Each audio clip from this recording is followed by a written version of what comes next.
Hello students, my self Vinod Jain. मेरे YouTube channel और ATS के ऑनलाइन क्लासेस में आपका स्वागत है। हम पढ़ रहे हैं 11th एजी ऑर्गेनिक केमिस्ट्री और इस 11th एजी की ऑर्गेनिक केमिस्ट्री के अंदर हमें कार्बन की चतुर्थ संयोजकता के बारे में पढ़ रहे थे। और कार्बन की चतुर्थ संयोजकता यानी 4 संयोजकताएं होती हैं। उन 4 संयोजकताओं के लिए कुछ सिद्धांत थे, जिसमें से हम पहला सिद्धांत पढ़ रहे थे कैकुले का सिद्धांत। कैकुले का सिद्धांत जो 1858 के अंदर कैकुले द्वारा दिया गया था। तो उस सिद्धांत के अंदर हम ये पढ़ रहे थे कि कार्बन जो अपनी चारों संयोजकताओं को किस प्रकार से पूरी करता है, कैसे अपनी 4 संयोजकताओं को बंध बना करके कंप्लीट करता है, पूरी करता है। उसमें हमने 3 एग्जांपल पढ़ लिए थे।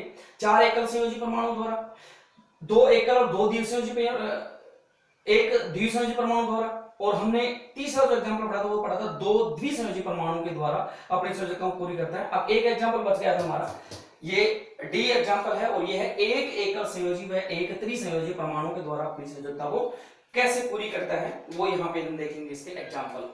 तो देखो यहाँ पे इस पॉइंट का जो एग्जांपल है वो हम लेंगे इसका, एक एकल संयोजी व एक त्रिसंयोजी परमाणु के द्वारा। तो पहला एग्जांपल है इसका HCN, इसको बोलते हैं हाइड्रोजन साइनाइड। हाइड्रोजन साइनाइड, ठीक। ये कैसे पूरी करेगा अपना, देखो इस प्रकार से पूरी करता है।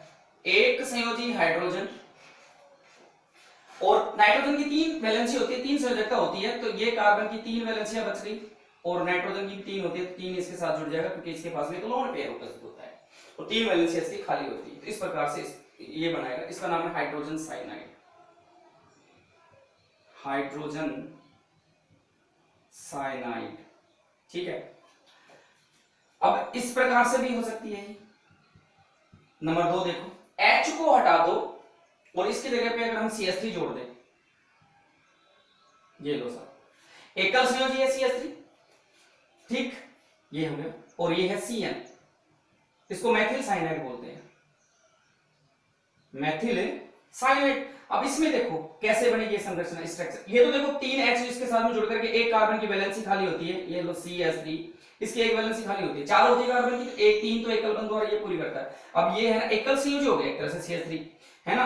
अब इस कार्बन की 4 वैलेंसियां हैं, तो एक तो इसके साथ में जुड़ जाएगा, तो एक संयोजकता तो एकल संयोजी के द्वारा होगी पूरी, और 3 वैलेंसियां इसकी बच गई, तो नाइट्रोजन होता है त्रिसंयोजी होता है।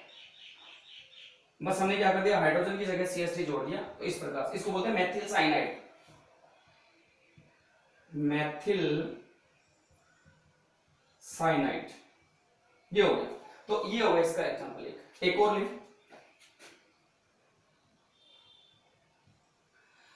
ये है भाई, देखो जैसे है C, एक इसमें मैंने H जोड़ दिया, एकल संयोजी, और इसकी 3 वैलेंसियां बच गई, मैंने इस दूसरे कार्बन के साथ जोड़ दिया, और इसको भी मैंने क्या कर दिया, एक हाइड्रोजन से जोड़ दिया।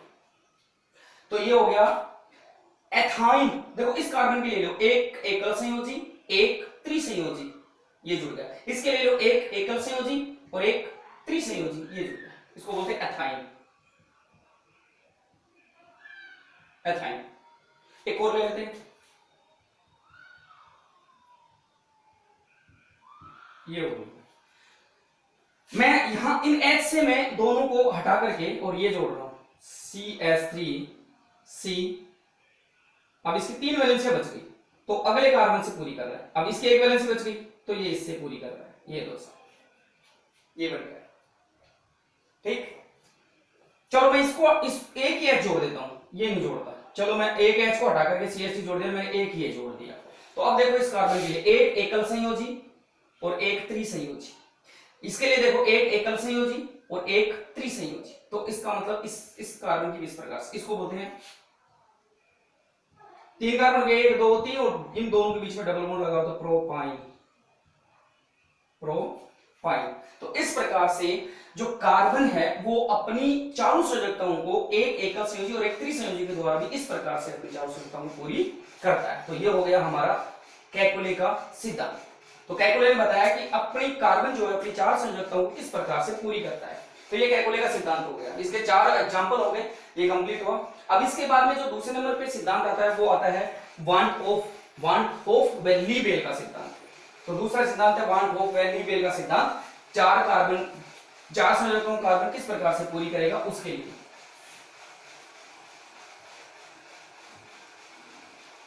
वान होफ लीबेल का सिद्धांत।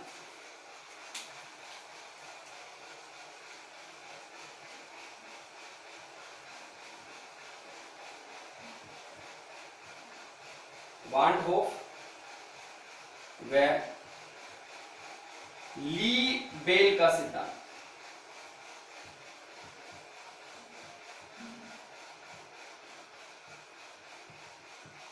वान होफ व लीबेल का सिद्धांत। तो कार्बन की चतुस्संयोजकता के आधार पर वान होफ और लीबेल ने भी अपना सिद्धांत दिया था। लीबेल ने भी बताया था किस प्रकार से मतलब कार्बन जो है अपनी संयोजकता पूरी करता है। तो इस सिद्धांत के अनुसार क्या होता है कि कार्बन जब अपनी चारों संयोजकताओं को केवल एकल बंध द्वारा पूरी करता है, एकल संयोजित परमाणु द्वारा पूरी करता है। कार्बन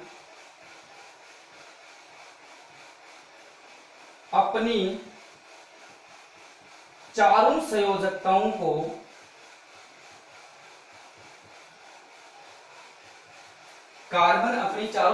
को जब एकल बंध द्वारा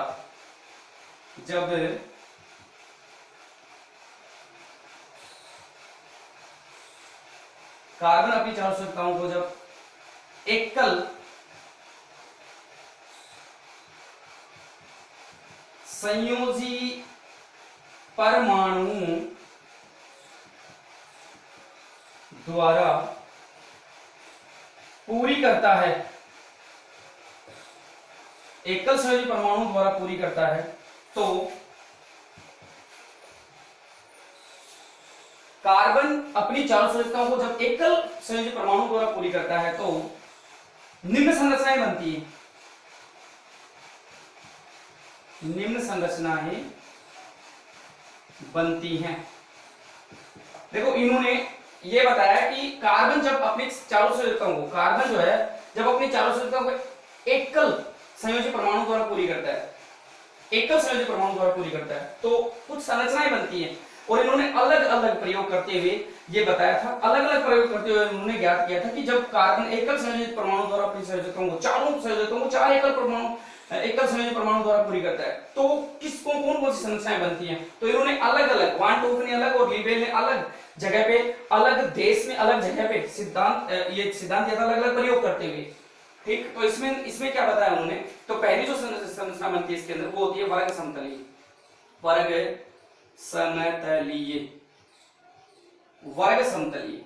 पहली संरचना बताई इन्होंने कि इसमें वर्ग समतलीय संरचना बनती है। और ये वर्ग समतलीय संरचना किस प्रकार की होती है, वो इस प्रकार की होती है। जैसे एक वर्ग होता है ये इस टाइप से, ठीक, ये वर्ग हो गया। इससे एक ही तल में होते हैं सारे के सारे, और ये हो गया एक कार्बन, और इस कार्बन से चार एकल संयोजी परमाणु जुड़े होंगे। एक तो ये हो गया, एक ये हो गया, एक ये हो गया, एक ये हो गया। इस प्रकार से चार एकल संयोजी परमाणु इस प्रकार से जुड़े होते हैं। और एक वर्ग समतलीय संरचना, इसको बोलते हैं वर्ग समतलीय। वर्ग समतलीय, वर्ग समतलीय, ये संरचना बनती है जब चारों एकल संयोजी, देखो ये भी एकल संयोजी, ये भी एकल संयोजी, ये भी एकल संयोजी, चार परमाणु इस प्रकार से इससे जुड़े होंगे और चार इस प्रकार से चार कोणों पर जुड़े होंगे और एक वर्ग बनेगा समतल। इसका मतलब होगा कि ये भी और ये भी और ये भी कार्बन भी केवल एक ही तल पर स्थित होंगे। देखो ये एक ही तल पर, ऐसे कैसे, ना ऊपर निकल रहा है कार्बन ऊपर की तरफ है, ना नीचे की तरफ है, ना कहीं ऐसे मतलब कोई चतुष्फल की संरचना में, केवल एक ही तल पर, यानी कि चारों प्रतिस्थापी और कार्बन चारों के चारों जो है वो सारे सारे एक ही तल पर स्थित होते हैं। एक ही तल है, ऐसे कैसे, सीधा सपाट ऐसे, बिल्कुल, तो एक ही तल पे स्थित होते हैं, इसलिए इसको बोलते हैं वर्ग समतलीय। अब इसके बारे में हम और डिस्कस करेंगे, ठीक, और इसकी जो बाकी क्या आकृतियां और कौन कौन सी बनेंगी उसके बारे में डिस्कस करेंगे। तो ये इसके बारे में भी थोड़ा सा और पढ़ेंगे अपन, ठीक। चलो इसमें लिख ही देते हैं एक बार।